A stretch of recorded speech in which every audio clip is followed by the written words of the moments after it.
Okay, before I talk about layers in the layer editor, I want to talk a little bit more broadly about different ways that we can connect single objects together.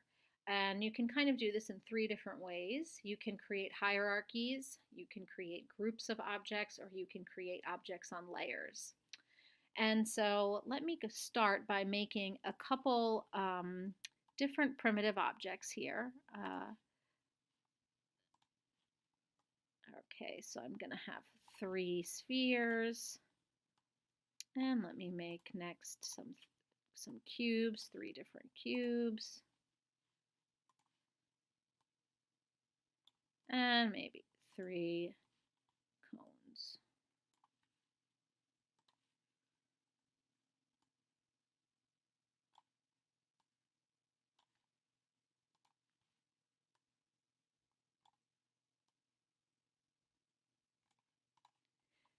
So let me start with one way that we can associate different objects together is to put them in a kind of hierarchy.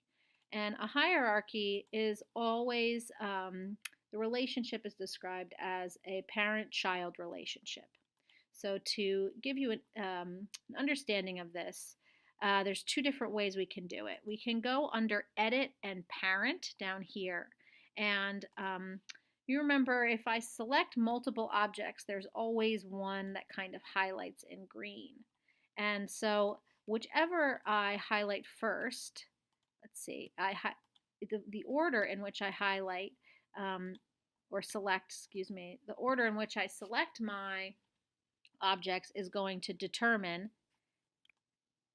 um, how they appear in the hierarchy. So I've selected all three spheres, sphere 3 being the last sphere in green. And if I go over now to edit and say parent, now these two objects are children, these two spheres are children of uh, the third sphere here.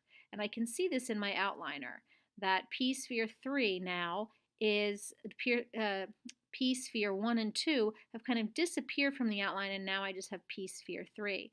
And I have this little plus box over to the left, and if I click on it, I can see now, and you can see here indicated by these lines, that these two objects are now children of this top object. And so why this type of group, what a hierarchy will do is it will say that what's at the top of the hierarchy will influence everything that's beneath it in the hierarchy. So if I go ahead and translate my P3 upwards, P1 and 2 are going to come with it. Now I can go into my hierarchy and let's say just with P1, now P sphere 1, I can now move this independently from sphere 3, but sphere 3 will always influence the children that are below it if it is a parent object. Another way I can parent these objects together, let me undo here so we're all on the same plane. I can maybe make P sphere 1 a child of P sphere 2. And I can do that by middle mouse clicking over the object that I want to make the child, and I can embed it by hovering over the object that I want to make the parent. And so now I have a hierarchy where sphere 1 is a child of sphere 2, which is a child of sphere 3. And so I'm able to independently move sphere 1, but anytime I move sphere 2, sphere 1 will come with it, and anytime I move sphere 3, all three will move with it. It's the same thing with if I'm going to be scaling something. I'm going to be scaling them uniformly, but with each child, I can kind of go in and scale it separately. But so that's kind of how the hierarchy or parent-child relationships works, is that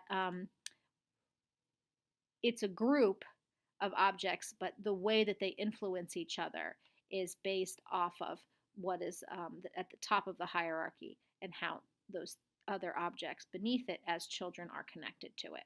Okay, so that's one way that you can create a kind of grouping of objects. Another way is to actually create a group, and a group maintains no hierarchy, but it puts a kind of bounding box over all of the objects that you have in the group. So let me select now my cubes, and if I go up to Edit and I go to Group, all three of these objects now are associated with each other. And so if I click on any one of them individually, they're still separate and independent. And here in the outliner, I have this new object here, which is a group. It's I'll get into exactly what this is in a second. And if I select that, I'm able to manipulate all of them together, or I can select each one independently and manipulate that particular one however I'd like, but it's still part of the entire group.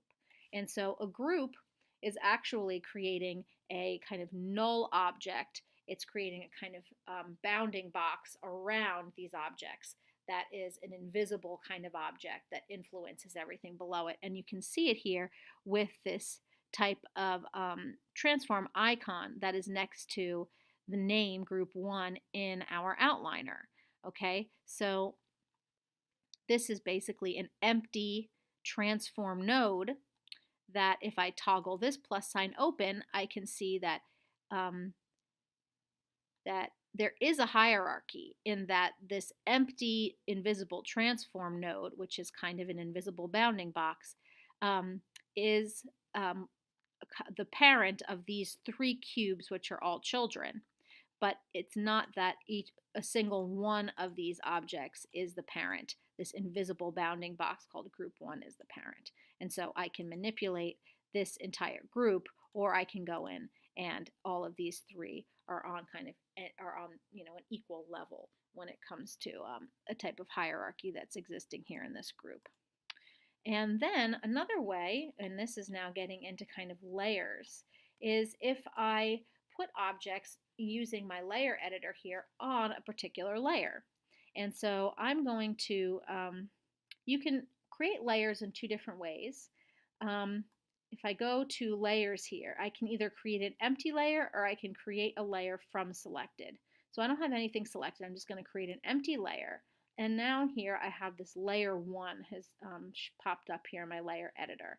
And I can rename this to say, I actually want this to be named cone, so I know exactly what my layer is, and save that. And now there's nothing in my layer. And I know this because this little V here on the side is the visibility of this layer. So I can turn this on or off and it's not necessarily doing anything. But if I want to add these 3 objects to this layer, I can go and right click over the layer name here and I can say add selected objects. And so now if I turn the visibility on and off, you can see that those cones appear or disappear. So another way, let me go back before I created this layer. I'm just going Command Z here to undo. Okay. Is I can select these first, and then I can go over to layers, and I can create a layer from selected. And I can, I have this menu panel here, which gives me the options also here on the side. I can create a layer from the selected objects, selecting this right icon here. This is create a new layer, an empty layer, and this is create a layer from selected. So I'm going to click this, and now I have the same thing where I can turn on or off the visibility of these objects that are in this layer. And again, double click here, and I'm going to name this layer cones.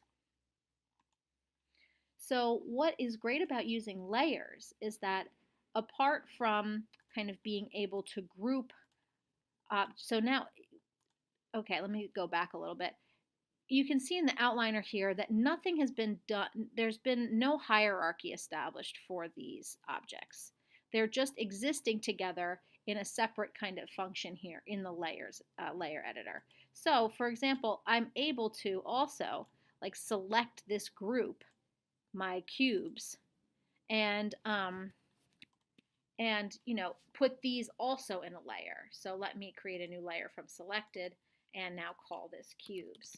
So not only do I have a group of those cubes, but I also have them here as a layer. So I'm able to toggle on and off these layers. To see them, let me also, just for fun, do it for the sphere as well. And I've selected all of them, and I can create from selected, and now I'm going to label this spheres, save, and again, turn on and off the visibility of the spheres. Okay, what is really great about working with layers is not only being able to really easily turn on and off visibility for different objects in your scene, but you're also able to use those objects as templates. If I click this box here to the right, I can just see a wireframe outline of my objects. They're still here in the scene. The visibility hasn't been turned off of them. They're just now template objects. And what that means is I'm not able to select them in the scene. So I'm not able to click on them, but I'm able to still kind of see them. I can also change this to R, and R means that it's a template, but it's rendered. So you can still see it in the renderer, but you're not able to select it in the scene. And why this is something that's like really useful with layers is, let's say I have, I'm working inside of a giant room. I'm building my scene and I have this box around my scene.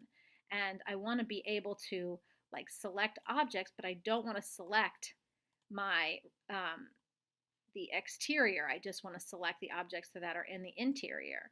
So now if I drag over objects in the scene, I'm still selecting this outer object. And so I might not want to be selecting that. If you have, let's say you've modeled a house and you want to be able to, you're inside the house and you want to be able to select just the chairs in the room or the furniture in the room, but you don't want to be able to select the walls. You're not going to want to move the walls around, but you're going to want to move the furniture around.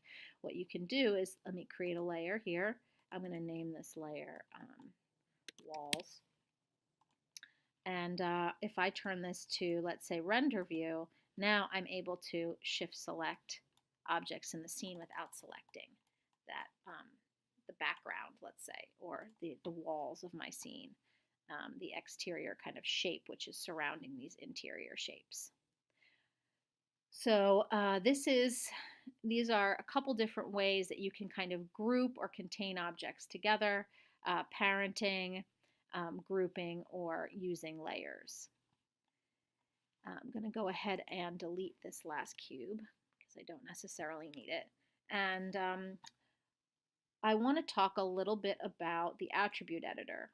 And the channel box editor for each individual object will show me the transform. It's basically showing me the position of the object in world space. The attribute editor, I have that same information here under this first tab.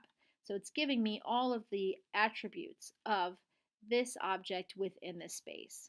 But the attribute editor has many more tabs here and more kind of information than the channel box editor. And we have shape. These are called nodes. We have the main node, a shape node, another shape node here, and then some shading information. And the way I can kind of describe what the objects are in Maya is that they're built from these things called nodes. And nodes are packets of specific information that describe that object. So this first node here, which we see under the attribute editor, which is basically just contains the transform information and some more general information about this object within this world space. The shape node actually has information about the particular shape here, information about how this particular shape is described. The node next to that is this node here. You would only have this node if you haven't manipulated this object, if it still is a polyprimitive object. And so this can be really useful to really dial in exactly the primitive shape that you want to begin modeling with. And I can do that here by adjusting the size of the radius. I can use these scroll bars here. So I can adjust the size of the radius, or I can really specifically dial in the exact size I want this radius to be. And I can change the subdivision,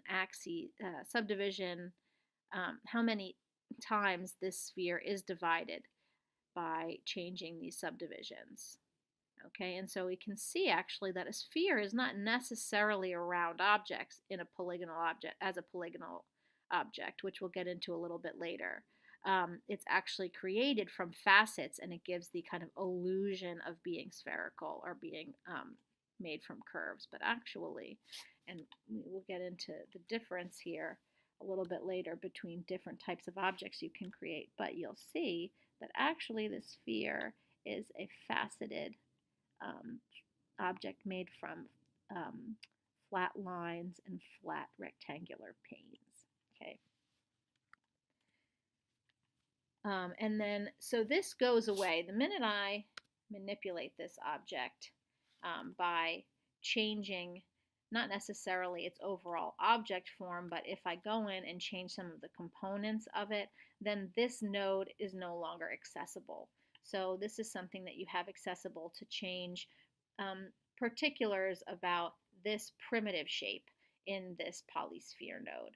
And then the last node is render information on the shading. And right now I have attached to this object a material node called Lambert1, which is the default material shade, the default shader, the default material that you see here in the viewport. And you'd never really want to be manipulating these, and we'll get into materials a little bit later. So that's the attribute editor. There's other things here that we can look at. For example, under the shape node here, how it's describing the shape, I can go under render stats here, and I'm able to turn on or off if this object casts shadows, if there's light in the scene, or receive shadows. I can make this object smoother, and I can preview that smoothness here. You can see a slight change in the way that this object is rendered. Now it's rendered with a little bit more of a smoother kind of shape to it. So there are different things that you can change, in these nodes in the attribute editor as it relates to the different objects in your scene. So we just looked at a sphere. We can look a little bit here at a cube.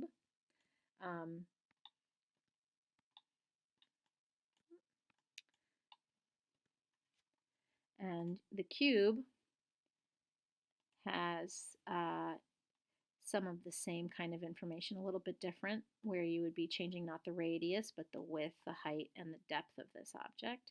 So I could do this with scale, or I could come in and I can do it here in the attribute editor. And the difference here about doing it in the attribute editor actually is that if I look at my my overall transform attributes, the scale is actually still set to the same dimensions. So that's something to be kind of aware of, that the scale of this is still showing that this is a uniform cube, even though the polycube that we're creating here has a different width, height, and depth. Again, here's some subdivision. So now I'm adding different edges, different divisions to this object. And we'll go into, you'll understand why you'll want to break up objects a little bit later once we start to kind of manipulate these objects. I think in the next video we'll get into that. So I think that's where I want to leave it, and I'm going to start to talk about components of objects in the next video. What I would recommend doing is, after watching these last two videos, is to open Maya and really play around with creating different objects and kind of manipulating them in the attribute editor and in the channel box editor, and trying your hand at kind of grouping them together and playing around in the outliners, just so you can get a real familiarity and sense of working with objects and organizing your objects.